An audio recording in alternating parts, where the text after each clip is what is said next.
بسم اللہ الرحمن الرحیم۔ آج ہم آپ کے سامنے اس ویڈیو میں ان اشیاء کا، ان چیزوں کا بیان کریں گے جن سے روزہ نہیں ٹوٹتا۔ تو آپ نے ویڈیو کو غور سے سننا ہے۔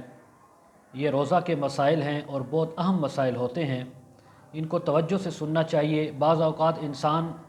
روزہ نہیں ٹوٹتا لیکن وہ اس گمان پر کہ شاید میرا روزہ ٹوٹ گیا ہو، وہ کھانا پینا شروع ہو جاتے ہیں، حالانکہ روزہ ان کا باقی ہے۔ تو آج ان چیزوں کا بیان ہے جن سے روزہ نہیں ٹوٹتا۔ سب سے پہلی چیز، اگر کوئی انسان بھول کر کھا پی لے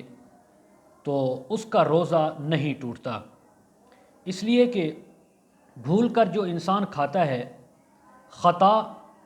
اور بھول اللہ کی طرف سے معاف ہے، لیکن جب انسان کو یاد آئے کہ میں نے روزہ رکھا ہوا ہے اور میں تو کھا پی رہا ہوں، تو اس کو چاہیے کہ فوراً وہ کھانے پینے سے رک جائے، اور جو کھا پی چکا ہے وہ اللہ کی طرف سے معاف ہے۔ اسی طرح اگر کوئی انسان روزے کی حالت میں سر کے اندر تیل لگاتا ہے،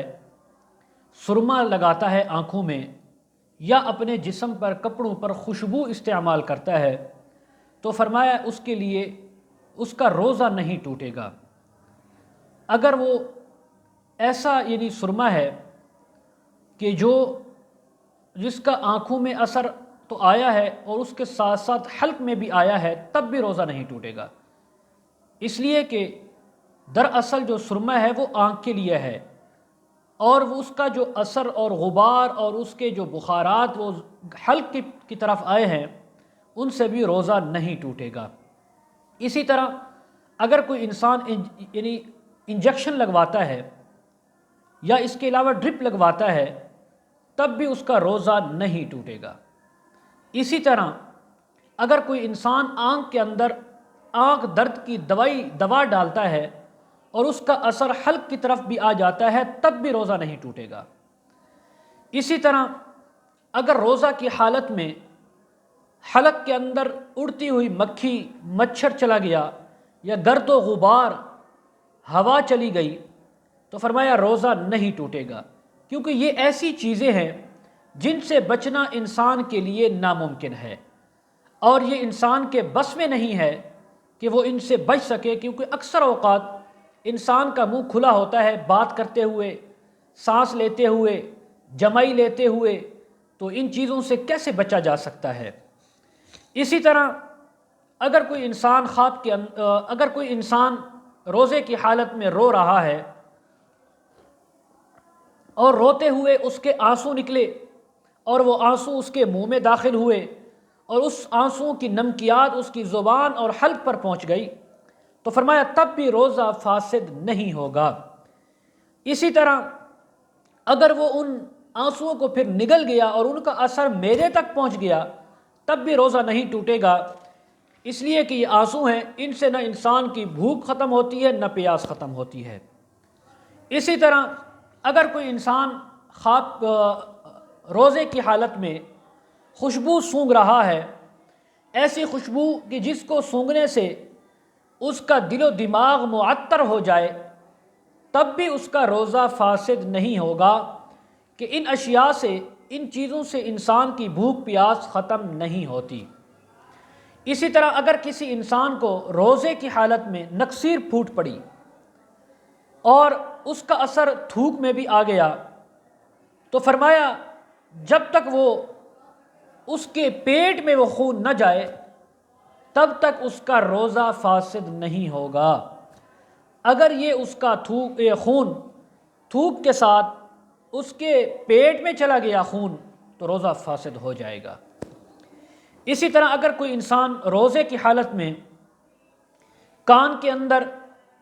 پانی اس کے چلا گیا، یا کان کے اندر بطور دوائی اس نے تیل کو ڈالا یا کوئی دوائی ڈالی، تو فرمایا اگر تیل اور دوائی ہے جو کان کے اندر ڈالی گئی اور اس کا اثر حلق پہ چلا گیا، تو روزہ ٹوٹ جائے گا۔ لیکن اس کے برخلاف پانی جو بغیر کسی انسان کی اپنی کوشش کے نہاتے ہوئے چلا گیا، وہ تو اس کا اختیار نہیں تھا، غیر اختیاری تھا، تو اس سے روزہ فاسد نہیں ہوگا۔ اور اسی طرح ناک کے اندر اگر کسی انسان کے پانی چلا جائے اور وہ پانی اندر پیٹ کے بھی اندر چلا گیا، منہ میں، حلق میں، تو روزہ نہیں ٹوٹتا۔ اسی طرح اگر ناک سے پانی حلق پر جان بوجھ کر لے گیا، حلق تک یعنی منہ میں آیا اور اس نے وہ حلق کے اندر لے گیا جان بوجھ کر، تو روزہ فاسد ہو جائے گا۔ اور اچانک سے ناک میں پانی ڈال رہا تھا وضو کرتے ہوئے، غسل کرتے ہوئے، اور وہ بے اختیار، غیر اختیاری طور پر منہ میں گیا اور پھر حلق کے اندر چلا گیا، غیر اختیاری طور پر روزہ نہیں ٹوٹے گا۔ اسی طرح اگر کوئی انسان یعنی کلی کرنے کے بعد اس کے منہ کے اندر پانی کے اثرات رہ گئے اور وہ ان اثرات کو جو اس کے ذہن کے مطابق وہ پانی نکال چکا ہے، تھوڑا بہت کوئی اثر رہ گیا اور وہ تھوک کے ساتھ پیٹ میں چلا گیا پانی، تو روزہ فاسد نہیں ہوگا۔ اسی طرح ناک کے اندر بعض دفعہ انسان کو نزلہ زکام ہوتا ہے اور نزلہ زکام کے ساتھ ناک کے اندر پانی ہوتا ہے اور وہ اوپر کھینچنے کی وجہ سے بعض اوقات حلق پر آ جاتا ہے، تو اس سے بھی روزہ فاسد نہیں ہوتا۔ اسی طرح اگر کوئی انسان روزے کی حالت کے اندر دانتوں میں اس نے خلال کیا، دانتوں کے اندر کوئی چیز رکی ہوئی تھی، اس نے وہ چیز باہر نکالنے کی بجائے حلق کے اندر لے گیا، تو اگر اس کی مقدار چنے سے کم ہے تب تو روزہ نہیں ٹوٹے گا بالاتفاق۔ اور اگر جو چیز اس نے دانتوں سے نکالی، چھالی ہے، گوشت کا ٹکڑا تھا یا روٹی کا ٹکڑا تھا، چنے کی مقدار سے کم ہے، روزہ نہیں ٹوٹے گا۔ اگر چنے کے برابر یا زیادہ ہے تو روزہ فاسد ہو جائے گا اگر وہ پیٹ میں چلا گیا تو۔ اسی طرح اگر کوئی انسان اس کے منہ میں دانتوں میں خون آ رہا تھا مسوڑوں سے، اور وہ خون تھوک کے ساتھ وہ نگل گیا اور اس کو پتہ بھی تھا، تو روزہ ٹوٹ جائے گا۔ ہاں البتہ اگر خون کی مقدار تھوک سے بہت کم ہے اور غیر اختیاری ہے تو پھر روزہ نہیں ٹوٹتا اور اس کا روزہ بدستور برقرار ہے۔ اسی طرح اگر کوئی انسان روزے کی حالت میں اس کے منہ میں ڈکار اس نے لیا تو ڈکار سے اس کا پانی نکلا اور پھر واپس چلا گیا، تو فرمایا اس سے کوئی حرج نہیں ہے، اس سے اس انسان کے روزے پر کوئی اثر نہیں ہوگا اور اس کا روزہ بدستور برقرار ہے۔ اسی طرح اگر کوئی انسان روزے کی حالت میں مسواک کرتا ہے تو اس مسواک کی جو تازگی ہوتی ہے، پانی ہوتا ہے، اگر وہ منہ میں چلا گیا تو روزہ نہیں ٹوٹے گا۔ ٹھیک ہے، اگر اس نے جان بوجھ کر مسواک کا پانی جان بوجھ کر اس نے حلق کے اندر لیا اختیاری طور پر، تو روزہ ٹوٹ جائے گا۔ اسی طرح اگر کوئی انسان تمباکو نوشی کرتا ہے اور وہ انسان سگریٹ پیتا ہے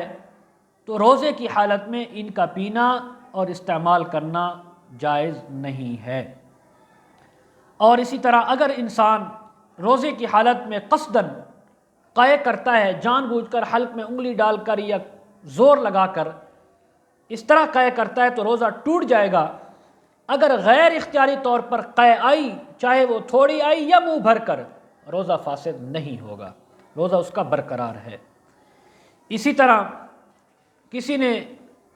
سر کے اندر تیل لگایا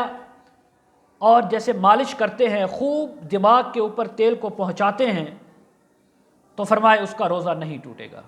روزہ اس کا برقرار ہے، تیل لگانے سے روزہ فاسد نہیں ہوتا۔ اسی طرح اگر روزے کی حالت میں بیوی کے ساتھ بوس و کنار کیا اور لیکن اس نے اپنی شرمگاہ بیوی کے اندر داخل نہیں کی، صرف کپڑوں کے اوپر سے بوس و کنار کیا، بیوی کو حق کیا، تو روزہ نہیں ٹوٹے گا، لیکن اس کو چاہیے کہ ایسے عمل سے بچے، کہیں ایسا نہ ہو کہ انسان آگے بڑھ جائے اور روزہ فاسد ہو جائے۔ اسی طرح غسل جنابت کرنا ہے روزے کی حالت میں، تو اس کے لیے بھی یہی ہے کہ یہ اس کو چاہیے کہ کلی اور ناک میں جو پانی ہے وہ سرسری طور پر کلی جیسے ہوتی ہے عام طور پر کلی کرے، اور ناک میں پانی ڈالے لیکن نرم ہڈی تک نہ لے کے جائے زیادہ آگے، کہیں ایسا نہ ہو کہ وہ حلق میں چلا جائے اور پھر پیٹ میں چلا جائے۔ تو اس کو چاہیے کہ وہ جیسے سرسری طور پر وضو میں کلی اور پانی ناک میں ڈالنا ہوتا ہے ویسے ڈالے، اور جسم پر پانی بہے اور پاک ہو جائے۔ اور اس کے علاوہ بہت سے مسائل ہیں کہ جن کی وجہ سے روزہ نہیں ٹوٹتا، تو ان مسائل اگر آپ ان کو جاننا چاہتے ہیں، سننا چاہتے ہیں، تو ہمارے ویڈیو کے کمنٹ سیکشن میں یا ڈسکرپشن میں واٹس ایپ نمبر دیا جاتا ہے، آپ حضرات ہمارے ساتھ کانٹیکٹ کر کے روزہ کے متعلق، تراویح کے متعلق، اعتکاف کے متعلق، جتنے بھی رمضان کے یا دوسرے مسائل ہیں روزمرہ کے، آپ ہمارے ساتھ رابطہ کر کے پوچھ سکتے ہیں۔ اللہ تعالی ہم سب کو عمل کرنے کی توفیق عطا فرمائے۔ وآخر دعوانا ان الحمد للہ رب العالمین۔